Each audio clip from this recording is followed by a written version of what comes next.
Item ಯಾವುದೇ ಇರಲಿ try ಮಾಡಿ ಆಚಿ ಚಿಕನ್ ಮಸಾಲಾ. ವೀಕ್ಷಕರೇ, ಕಳೆದ ಹಲವು ದಿನಗಳಿಂದ ಬಿಡದಿ ಟೌನ್ಶಿಪ್ ವಿರೋಧಿಸಿ ಬಿಡದಿಯ ಹಲವು ಭಾಗದ ರೈತರು ಪ್ರತಿಭಟನೆ ನಡೆಸ್ತಾ ಇರೋದನ್ನ ತಾವು ನೋಡಿದ್ದೀವಿ.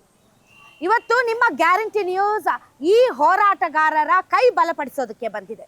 ಹೌದು, ನಾವು ಪ್ರಾಣ ಬಿಡ್ತೀವಿ, ಆದರೆ 1 ಇಂಚು ಭೂಮಿಯನ್ನು ಕೂಡ ಬಿಟ್ಟುಕೊಡೋದಕ್ಕೆ ರೆಡಿ ಇಲ್ಲ ಅಂತ ಅಹೋರಾತ್ರಿ ಧರಣಿಗೆ ಕುಳಿತುಕೊಂಡಿದ್ದಾರೆ ರೈತರು. ಈ ರೈತರ ಒಂದು ಹೋರಾಟಕ್ಕೆ ರಾಜ್ಯದ ಹಲವು ಭಾಗಗಳಿಂದ ಜನ ಬಂದಿದ್ದಾರೆ. ಅವರೆಲ್ಲರೂ ಕೂಡ ಆ ಹೋರಾಟಕ್ಕೆ ಬೆಂಬಲವನ್ನು ವ್ಯಕ್ತಪಡಿಸ್ತಾ ಇದ್ದಾರೆ. ತಾವು ನೋಡಬಹುದು, ನಮ್ಮ ಭೂಮಿ ನಮ್ಮ ಹಕ್ಕು ರಾಜ್ಯ ರೈತ ಸಂಘಗಳ ಕ್ರೋಢೀಕರಣ ಸಮಿತಿಯ ಸಂಯುಕ್ತಾಶ್ರಯದಲ್ಲಿ ಬಿಡದಿ ಭೂಸ್ವಾಧೀನ ವಿರೋಧಿಸಿ 473 ದಿನಗಳಿಂದ ನಡೆಯುತ್ತಿರುವ ಬೃಹತ್ ರೈತ ಹೋರಾಟಕ್ಕೆ ಬಿಡದಿ ಚಲೋ. ಸೊ ಇದು ಅಣ್ಣಿಗೇರಿಯಿಂದ ಬಿಡದಿಯವರೆಗೆ ಬಂದಿರುವಂತಹ ಆ ಭಾಗದ ರೈತರು. ನೀವು ಜೆಡಿಎಸ್ ಅವರು ಬಿಜೆಪಿ ಅವರ? ನಾವು ರೈತರ ಪರ, ಜೆಡಿಎಸ್ ಅಲ್ಲ, ಬಿಜೆಪಿ ಅಲ್ಲ, ಯಾರು ಅಲ್ಲ. ನಾವು ಯಾರನ್ನ ನಂಬೋದಿಲ್ಲ, ಯಾವ ಅಧಿಕಾರಿಗಳು ನಂಬೋದಿಲ್ಲ ಮೇಡಮ್. ನಾವು ಜಿಲ್ಲಾಧಿಕಾರಿಗಳ ಮನವಿ ಪತ್ರ ಕೊಟ್ಟಿದ್ದೀವಿ, ತಹಸೀಲ್ದಾರ್ ಕೊಟ್ಟಿದ್ದೀವಿ, AC ಕೊಟ್ಟಿದ್ದೀವಿ, ಮುಖ್ಯಮಂತ್ರಿ ಸಿದ್ದರಾಮಯ್ಯ ಇದ್ದಾಗ ಕೊಟ್ಟಿದ್ದೀವಿ, DCM ಕೊಟ್ಟಿದ್ದೀವಿ, ರಾಜ್ಯಪಾಲರು ಕೊಟ್ಟಿದ್ದೀವಿ. ನಮ್ಮ ಈ ಶಾಸಕ, ಈ ಭಾಗದ ಶಾಸಕ 3 ಸಾರಿ ಗೆದ್ದಾಗ ಅವ್ನು ಮುಟ್ಟಾಳ, ಅವ್ನು ಬಾಲಕೃಷ್ಣ ಮುಟ್ಟಾಳ. ಅಲ್ಲೆಲ್ಲ ಕೂತ್ಕೊಂಡು GDP ಆಫೀಸಲ್ಲ ಎಲ್ಲೋ ಪ್ರಶ್ನರು ಕರ್ಬಿಟ್ಟು ಮೀಟಿಂಗ್ ಮಾಡ್ತಾನೆ. ಇಲ್ಲಿ ಅವನು ಅಧಿಸೂಚನೆ ಹೊರಡಿಸ್ತಾನೆ. ಮಾರ್ಚ್ 25 ಬಾಲಕೃಷ್ಣ ಅವ್ರು ನಿಮ್ಮ ಹತ್ರ ಬಂದು ಮಾತಾಡಿಲ್ವಾ? ಯಾರು ಮೇಡಮ್, ಯಾವನ್ ಬಂದವನೇ, ಯಾವ ಅಧಿಕಾರಿ ಬಂದವನೇ, ಯಾವ ರಾಜಕೀಯ ಬಂದವನೇ? ಇಲ್ಲಿ 3 ಸಾರಿ ಗೆದ್ದವನೇ, ಇಲ್ಲಿ 1 ಸಾರಿ ಸೋತವನೇ. ಈ ಭಾಗದ ಇದು ಏನು ಅಂತ ಗೊತ್ತಿಲ್ವಾ ಅವನಿಗೆ?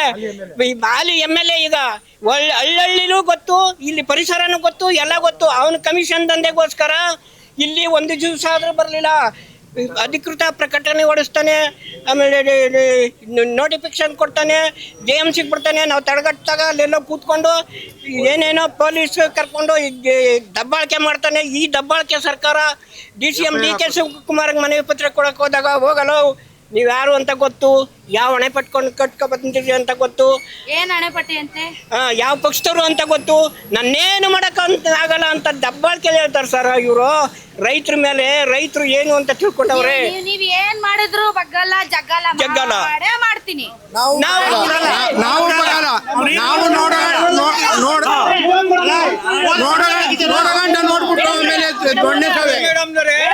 ಅವನೊಬ್ಬ ನಾನು ಬಗ್ಗಲ್ಲ ಜಗ್ಗಲ್ಲ ಅಂದ್ರೆ ನಾವು 1000 ಜನ ನಾವು ಹೋಗ್ಬಿಡ್ತೀವಿ. ಅವ್ನ್ ಜಗ್ಗಲ್ಲ ಬಗ್ಗಲ್ಲ ಅಂದ್ರೆ ನಾವು ಗುಂಡೆ ಇಟ್ಕೋ ಬಗ್ಗಲ್ಲ, ಅವ್ನ್ ಗೋಲಿಬಾರ್ಗೋ ಬಗ್ಗಲ್ಲ, ಎದೆ ಕೊಡ್ತೀವಿ. ಅವ್ನ್ ಗೋಲಿಬಾರ್ಗೋ ಕೊಡಲ್ಲ. ಅವ್ನ್ ಏನ್ ಮಾಡ್ತಾನೆ, ಬುಲ್ಡೇಜರ್ ತರ್ಲಿ, JCB ತರ್ಲಿ, ಅವ್ನ್ ಏನ್ ಮಾಡ್ತಾನೆ ನೋಡೋಣ. ಅವ್ನ ಶಕ್ತಿನ, ರೈತರ ಶಕ್ತಿನ, ನಮ್ ಶಕ್ತಿನ ನೋಡೇ ಬಿಡೋಣ. ಅವ್ನ್ ಏನ್ ಮಾಡ್ತಾನೆ. ಮಾಡಿದ್ರೆ ಒಂದು ರೈತರು ಮನ್ಸು ಮಾಡಿದ್ರೆ ಒಂದು ಈ ರಾಜಕೀಯ ಅಲ್ಲೋಲ ಕಲ್ಲೋಲ ಹೋಯ್ತಿದೆ, ಈ ಸರ್ಕಾರನೇ ಉಳ್ಳೋಯ್ತಿದೆ. ರೈತರು ಮನ್ಸು ಮಾಡಿದ್ರೆ ರೈತರನ್ನ ಎದುರಾಕೊಂಡಿರೋ ಸರ್ಕಾರ ಇಲ್ಲ. ಬರಡು ಭೂಮಿ ಅಂತ ಹೇಳ್ತಾರೆ. ಉನ್ನತ ಸ್ಥಾನದಲ್ಲಿರೋ ಇವಾಗ ಮುಖ್ಯಮಂತ್ರಿ ಆಗಿರೋರು ಇಲ್ಲ 80% ರೈತರೇ ಇಲ್ಲ ಅಂತ ಹೇಳ್ತಾರ. ಅಲ್ಲಿ ಕೃಷಿ ಮಾಡೋರೇ ಇಲ್ಲ ಅಂತ ಹೇಳ್ತಾರೆ. ಮೊನ್ನೆ ಮುಖ್ಯಮಂತ್ರಿ ಆದ್ಮೇಲೆ ಅವರ ಸೊಸೈಟಿಗೆ ರೋಡ್ ಶೋ ಮಾಡಕ್ ಹೋಯ್ತಾರೆ. ಅಲ್ಲಿ ಆರ್ವಳ್ಳಿಯಲ್ಲಿ ಹೇಳ್ತಾರೆ 1 ಇಂಚು ಭೂಮಿ ಕೊಡ್ಬೇಡ್ರಿ, ನಾನು ಕೆರೆಗಳು ತುಂಬಿಸ್ಕೊಡ್ತೀನಿ, ಸ್ವಾವಲಂಬಿಯಾಗಿ ಬಾಳಿ, ನೀವು ಭೂಮಿ ಮಾರ್ಬಿಟ್ಟು. ಅಂದ್ರೆ ಅವ್ರ ಕ್ಷೇತ್ರದಲ್ಲಿ ಇರೋರ್ಗೆ ಕೆರೆ ತುಂಬಿಸ್ಕೊಡ್ತಾರೆ, ಅವ್ರು ಸ್ವಾವಲಂಬಿಯಾಗಿ ಬದುಕ್ಬೇಕು. ಇಲ್ಲಿ ಇರೋರು ಹಾಳಾಗೋಗ್ಬೇಕು. ಇಲ್ಲಿ ಇಲ್ಲಿ ಬೆಂಗಳೂರಿಗೆ ನೀವು ಭೂಮಿ ಮಾರುಕಟ್ಟೆ ಬೆಂಗಳೂರಿಗೆ ಹೋಗಿ ಬೀದಿ ವ್ಯಾಪಾರ ಮಾಡಬೇಡಿ. ಅಲ್ಲಿ ಕನಕಪುರಕ್ಕೆ ಹೋದ್ಮೇಲೆ ನೀವು ಕಿವಿ ಮಾತು ಹೇಳ್ತಾರೆ, ನೀವು ಭೂಮಿ ಮಾಡಬೇಡಿ, ವ್ಯವಸಾಯ ಮಾಡ್ರಿ ಅಂತ. ಅಲ್ಲ ಮೇಡಮ್, ಇಲ್ಲಿ 3 ಸಾರಿ ಶಾಸಕ ಆಗವನಲ್ಲ ಈ ಮುಟ್ಟಾಳ. ಅವ್ರ ಆ ಥರ ಹೇಳಿದಾಗ ಇಲ್ಲಿ ನಾವು ರೈತರಲ್ವಾ, ಅವನು ಹೇಳಕ್ಕಾಯ್ತಾ ಇರ್ಲಿಲ್ವಾ? ಇಲ್ಲಿ ಭೂಮಿ ಬಿಡಿ, ಅಲ್ಲಿ ಎಲ್ಲ ಅಭಿವೃದ್ಧಿ ಆಗ್ಯದ ಜಮೀನು, ಲಕ್ಷಾಂತರ ಫಲವೃಕ್ಷಗಳಿವೆ, ಹಣ್ಣು ಹಂಪಲ ಮರಗಳಿವೆ. ನೋಡಿ ಮೇಡಮ್, ನಾನು ಅನ್ಕೊಂಡಿದ್ದೆ ಈ ಕ್ಷೇತ್ರದ ಶಾಸಕರು ನಿಮ್ ಪರವಾಗಿದ್ದಾರೆ. ಇಲ್ಲ, ಈ ಕ್ಷೇತ್ರದ ಶಾಸಕ ಯಾವುದೇ ಕಾರಣಕ್ಕೂ ನಮ್ಮ ಪರವಾಗಿಲ್ಲ. ಇವನು ಅಷ್ಟು ನಾಶ ಆಗ್ತದೆ. ಆಮೇಲೆ ಇವಾಗ ನಾವು ಇನ್ನೊಂದು ವಿಷಯ ಹೇಳೋದೇನಪ್ಪಾ ಅಂತಂದ್ರೆ ಈ ಫಲವತ್ತಾದ ಭೂಮಿಯನ್ನ ಅಕ್ವಿಜೇಷನ್ ಮಾಡ್ಕೊಳಕ್ ಬಂದ್ರೆ ಯಾವುದೇ ಕಾರಣಕ್ಕೂ ಬಿಡೋದಿಲ್ಲ. ಪ್ರಾಣ ಹೋಗಲಿ, ರಕ್ತ ಕೊಟ್ಟೆಗೂ ಭೂಮಿ ಕೊಡಲ್ಲ. ನಾನ್ ನೋಡಿ ಹೇಳ್ತಾರೆ ಅಲ್ಲ, ದಬ್ಬಾಳಿಕೆಯಿಂದ ನಾವು ದಬ್ಬಾಳಿಕೆ. ಒತ್ತಡ ಹಾಕಿ ಬಲವಂತದಿಂದ ಕಸಿದುಕೊಳ್ಳೋಕ್ ಬಂದ್ರೆ ಏನ್ ಮಾಡ್ತೀರಿ? ಮೇಡಮ್ ಯಾವುದೇ ಕಾರಣಕ್ಕೂ ಇದು ನಮ್ಮ ಜಮೀನು ಬಿಡಲ್ಲ, ಕಳಿಸ್ಕೊಳಕ್ಕೂ ಬಿಡಲ್ಲ.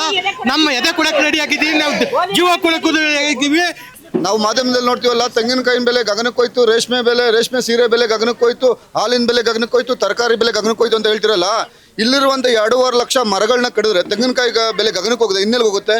ಇಲ್ಲಿರುವಂಥ 6,000 ಅಂತ. ಈಗ ದೇವನಹಳ್ಳಿ ಏರ್ಪೋರ್ಟ್ ಆಯ್ತಪ್ಪ, ದೊಡ್ಡ ದೊಡ್ಡ ಕೈಗಾರಿಕೆಗಳಾಯ್ತಪ್ಪ, ಅಲ್ಲೆಲ್ಲ ಇದೇ ಆಗಿರೋದು. ಅಭಿವೃದ್ಧಿ ಆಗ್ಬೇಕಂದ್ರೆ ಒಂದ್ ಸ್ವಲ್ಪ ಅಡ್ಜಸ್ಟ್ ಮಾಡ್ಕೋಬೇಕು. ಅಭಿವೃದ್ಧಿಗೋಸ್ಕರ ನೀವು ತ್ಯಾಗ ಮಾಡ್ಬೇಕು. ದೇವನಹಳ್ಳಿಲಿ ಏರ್ಪೋರ್ಟ್ ಆಯ್ತಲ್ಲ, ಎಷ್ಟು ಜನ ಅಲ್ಲಿ ಫ್ಲೈಟ್ ಓಡಿಸ್ತಾ ಇದ್ದಾರೆ? ದೇವನಹಳ್ಳಿ ಭಾಗದವರು ಎಷ್ಟು ಜನ ಫ್ಲೈಟ್ ಓಡಿಸ್ತಾ ಇದ್ದಾರೆ? ದೇವನಹಳ್ಳಿ ಭಾಗದಲ್ಲಿ ಎಷ್ಟು ಜನ ಅಪಾಯಿಂಟ್ಮೆಂಟ್ಗಳು ಕೊಟ್ಟಿದ್ದಾರೆ? ದೇವನಹಳ್ಳಿ ಭಾಗದಲ್ಲಿ ಎಷ್ಟು ವಿಲ್ಲಾ ಮಾಡಿದ್ದಾರೆ? ದೇವನಹಳ್ಳಿ ಭಾಗದಂತ ರೈತರ ಕಥೆ ಏನಾಗಿದೆ ಗೊತ್ತಾ? ತಾಯಿಗೆ ಕಾಣ್ದಂಗೆ ತನ್ನ ಮಕ್ಕಳು ದುಡ್ಡು ಅಕೌಂಟ್ನಲ್ಲಿ ಎತ್ಕೊಂಡು ದೇವನಹಳ್ಳಿಯಿಂದ ಗೋವಾ ಕೆಸಿನ ಎತ್ಕೊಂಡು ಇವತ್ತು ಫುಟ್ಪಾತ್ನಲ್ಲಿ ವಾಚ್ಮ್ಯಾನ್ ಆಗಿದ್ದಾರೆ. ಮೊನ್ನೆ ನಾನು ಈ ಹೊರಗಡೆ ಹೋದಾಗ ಕೇಳಿದೆ ದೇವನಹಳ್ಳಿ ಏನಂತ, ನನ್ನ ಮಗ ಇರೋದನ್ನೆಲ್ಲ ಕಳೆದುಬಿಟ್ಟ, ನಾನು ಇವತ್ತು ಬಾತ್ರೂಮ್ ತೊಳೆದೆ ಅಂತ. ಆ ಪರಿಸ್ಥಿತಿ ನಮ್ಮ ಭಾಗದ ರೈತರಿಗೆ ಬರಬೇಕಾ? ಉತ್ತರ ಕರ್ನಾಟಕದಲ್ಲಿ ಅಭಿವೃದ್ಧಿ ಮಾಡಿ ಅಲ್ಲಿಂದ ಕೂಡಲೇ ಎಬ್ಬಿಸ್ತೀರಾ ನೀವು? ಇಲ್ಲೆಲ್ಲ ತಂದು ಬೆಂಗಳೂರಲ್ಲಿ ನೀವು ಸೇರಿಸ್ಕೊಂಡಿದ್ದೀರಲ್ಲ ಉತ್ತರ ಅವ್ರನ್ನ ಕಾಂಕ್ರೀಟ್ ಕೆಲಸ ಮಾಡೋಕ್ಕೆ, ಅವ್ರ ವಿದ್ಯಾವಂತರನ್ನ ಮೂಟೆ ಹೊರಕ್ಕೆ ನೀವು ತಂದು ಮಾಡಿಕೊಳ್ಳೋದ? ಅಭಿವೃದ್ಧಿ ಮಾಡಿ, ಅಲ್ಲೊಂದಷ್ಟು ಭೂಮಿ ತಗೊಂಡು ನೀವು ಅಭಿವೃದ್ಧಿ ಮಾಡಿ. ಬೆಂಗಳೂರು ಪಕ್ಕದಲ್ಲಿ ಇಂಥ ಫಲವತ್ತಾದಂಥ ಮಲೆನಾಡು ಆಯ್ತಲ್ಲ, ಇದನ್ನ ನೀವು ಒಡೆದು ಬಾಯಿಗೆ ಹಾಕೊಂಡ್ರೆ ಏನು ಮಾಡ್ತೀರಾ? ಮುಂದಿನ ದಿನಗಳಲ್ಲಿ ಡೆನ್ಮಾರ್ಕಿಂದ ಹಾಲು ತರಿಸ್ತೀರಾ? ಇಸ್ರೇಲಿಂದ ತರಕಾರಿ ತರಿಸ್ತೀರಾ? ಹೊರಗಡೆ ದೇಶಗಳಿಂದ ನೀವು ಆಹಾರ ತರಿಸ್ತೀರಾ? ಈಗ ಮೊನ್ನೆ ಒಂದು ಯುದ್ಧ ಆಯಿತು, ಪೆಟ್ರೋಲ್ ಬೆಲೆ ಜಾಸ್ತಿ ಆಯಿತು, ಗ್ಯಾಸ್ ಬೆಲೆ ಜಾಸ್ತಿ ಆಯಿತು. ಯುದ್ಧಗಳು ನಡೆದಂಥ ಸಮಯದಲ್ಲಿ ನೀವು ಆಹಾರ ಭದ್ರತೆ ಏನು ಮಾಡ್ಕೋತೀರಾ? ಅಪ್ಪಿ ಯುದ್ಧ ಸ್ಟಾರ್ಟ್ ಆದರೆ ಇಲ್ಲಿರುವಂಥ ಜನಗಳು ಊಟ ಮಾಡೋಕ್ಕೆ ಏನು ವ್ಯವಸ್ಥೆ ಮಾಡ್ತೀರಾ ನೀವು? ಹೊರಗಡೆಯಿಂದ ಊಟ ಬರ್ಬೇಕಾದ್ರೆ ನಮ್ಗೆ ಸ್ಟಾಪ್ ಮಾಡಿದ್ರೆ ದವಸ ಧಾನ್ಯಗಳನ್ನ ನೀವು ಏನ್ ತಿಂತೀರಾ? 80% ಕೊಡಕ್ ರೆಡಿ ಇದಾರಂತಲ್ಲ, ನೀವು ಈಗ ಒಂದ್ ನಿಮಿಷ ಮೇಡಮ್ನವ್ರೆ, ಈಗ ಪ್ರಜಾಪ್ರಭುತ್ವದಲ್ಲಿ ಬಾಬಾ ಸಾಹೇಬ್ ಅಂಬೇಡ್ಕರ್ ಹೇಳಿದ್ದಾರೆ, ಪ್ರಜಾಪ್ರಭುತ್ವದಲ್ಲಿ ಒಬ್ಬರಲ್ಲ ಒಬ್ರು ಪ್ರಶ್ನೆ ಮಾಡೋಕ್ಕಿದೆ. ಜವಾನದಿಂದ ಹಿಡಿದು ಪ್ರಧಾನಿ ಗಂಟೆ ಯಾರನ್ನಾರು ಪ್ರಶ್ನೆ ಮಾಡ್ಬೋದು. ಇಲ್ಲಿ ಯಾರು ಭೂಮಿ ಕೊಡ್ತೀವಿ ಅಂತಾರಲ್ಲ, ಅವ್ರು ತಗೊಂಡು ಕೊಡಲ್ಲ ಅನ್ನೋದು ಬಿಟ್ಬಿಡಿ. ನೀವು ಕೊಡೋರು ತಗೊಳ್ಳಿ, ನೀವು ನಾವು ಹೇಳ್ತಿದೀವಲ್ಲ, ಬೇಡ ಅಂದ್ರೆ ಬಿಟ್ಬಿಡಿ ಕೈನ.